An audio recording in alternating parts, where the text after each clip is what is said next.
Warning: due to the simple-minded YouTube algorithm, humans, this review contains uncensored blood and gore. Viewer discretion is advised. Armageddon was upon us. For better or worse, it would have been the end of the series as we know it. And let's be blunt, after X through 12, it should have been the end of the series. But this would have determined whether or not we would have a benevolent god or a complete asshole as the protector of Edenia, let alone the inheritor of the power of Blaze. All because of Shinnok's meddling, this battle has happened. And moreover, everyone was throwing down. Everyone was going in, weapon swinging, fists flying, guns a-blazing, and hats being thrown.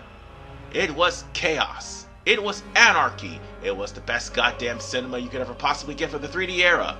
And moreover, it definitely destroys Dominic Ciancelo's stupid rant about Mortal Kombat vs. DC Universe being canon.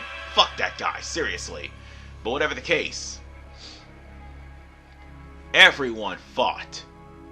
And Argus's plan to try to mitigate that fighting was the Pyramid of Argus, which Blaze stood atop, and those who reach him would gain godhood. It was meant for his sons, but unfortunately, the winner would be the new person who would be the protector of Edenia and a god, and that would be Shao Kahn. Really? Are you serious right now?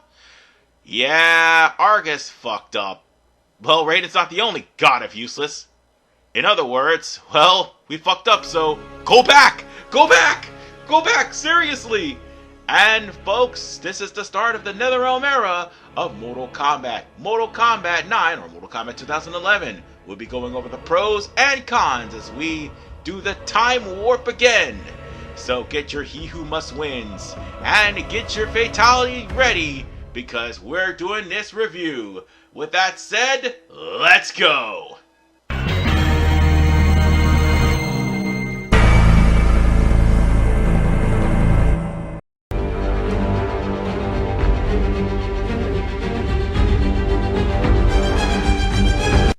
DLC is always a sin, whether it's to unlock the crypt, DLC exclusive characters on consoles, guest characters like Freddy Krueger and Kratos, or the fact that your fatalities are hiding behind costumes. It's always a sin. An even bigger sin than that, Mortal Kombat has been, as of now, delisted on Steam. The digital versions of any of the Xbox and PlayStation consoles, meaning you're going to have to use the hard disk for the Xbox One series and also use the 360 or the hard disk of PS3 and the Vita in order to play this game, and primarily the complete edition because you cannot get the DLC. Even worse, Steam will have to pirate, so good luck with that. And we can't have a Dominic Ciancelo directed game without lots and lots of shock value. And my god, with the revelation of He Who Must Win by Raiden, I guess there's only one audio clip that pretty much solidifies Dominic Ciancelo's writing. My name is Raiden, god of useless. Why am I even alive? Despite Raiden's attempts to try to change things, Noob Saibot still happens, and he ends up going into a Solnado, and we never see him again. Baraka and Reptile still gets owned. Although Jade and Katana does turn on Shao Kahn, it really doesn't matter. And about Sindel, the one moment everybody hates the most, Sindel going on a murderous rampage on everyone on Earth's Special Forces because Shang Tsung's empowering her. And you know what? Everybody should remember that plot point because Dominic Ciancelo completely fucking forgot or didn't care. Why? Because shock value, and he is a terrible, terrible writer. That's what you get for putting a Sundance writer in charge of one of the most prolific franchises in all of history. You get failure. Although there is good setups in the story, doesn't matter too much shock value ruins it. The real question here is, why is skip fights a thing? Seriously, it went from being something where a tournament part is too hard, you just skip it, to being a microtransaction in later games. It's just downright stupid. And speaking of things that are downright stupid, we don't need a position switch button if the characters could simply go back to their default position. Ever thought of that, Netherrealm? Well, with that stupidity in mind, let's go on to the pros.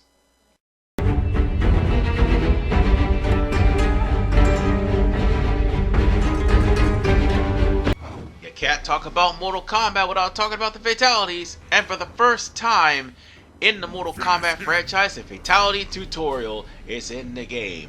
There's no style for fatality this time around. No, it's the actual tutorial, so you will at least know how to do the fatality before going into the game. It's a big step up, which 10 steps down with easy fatalities, but I digress.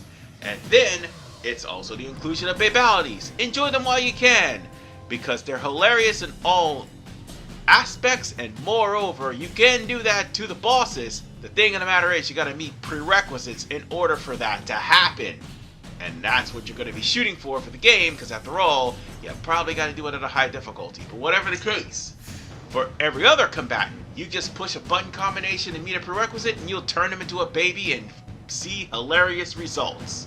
And speaking of button combinations, you'll know what those button combinations are in the actual menu, because now fatalities and tag outs and everything else is in the menu, so at least you know what you're doing in the game. And lastly, X-Rays. Making their debut. X-Rays might as well be fatalities at this point, but goddamn, these things are powerful. And the meter itself is actually easy to manage because it actually enhances your moves, breaks combos, and do an aforementioned X-Ray. One thing is perfectly clear. These X-Rays are situational, but at least having them there brings a lot of challenge to the game. And speaking of challenges, you will have more to do outside of combat. Aside from the tag ladder and the regular ladder, you have the test your sight, test your might, test your luck, and the challenge ladder itself. So yeah, that's a lot of things you could go through. There's more stuff here than later games, which begs the question, why make less is more? That's the biggest question. But whatever the case, ladies and gentlemen, that's it for the pros, and I will go on with the rating. Oh wait, we can't end the pros just yet, because there's one thing in particular that I forgot to mention. You can make it a tag team match. It has its own tag team ladder with tag moves. Definitely ahead of its time. However, later games would monetize that one aspect. Thankfully, it's not monetized here. Also, your characters will go through realistic damage and have realistic proportions throughout the entirety of this battle. Whatever the fuck Mortal Kombat X was not realistic proportions. So with that said, ladies and gentlemen, that's the end of the pros for real this time. With the pros and cons compiled, it is now time to rate this game. Mortal Kombat 9 Complete Edition will get the rating of great. And the only reason why it will go that high and that high only is because of the fact, while the combat, the fatalities, the X-Rays, the tag team match, the test your mini games, and the challenge tire, and basically the true realistic proportions make this game great, what sours it is the DLC. What sours it is the guest characters. There was no need for Freddy and Kratos. Of course, whenever the game can get delisted, that's the first excuse they use is the guest characters, which is why guest characters should never be in fighting games. The skip fight is definitely something that was monetized predatorily by Netherrealm. The position switch started here and was still an unneeded thing, and not to mention the over-reliance of shock value, which Dominic Ciancelo will not stop doing for the sake of his sanity or whatever credibility he has, because he sucks. But ladies and gentlemen, That is all I have to say for this review. Thank you very much for waiting, and I'll see you all in the next review. Peace out, everybody.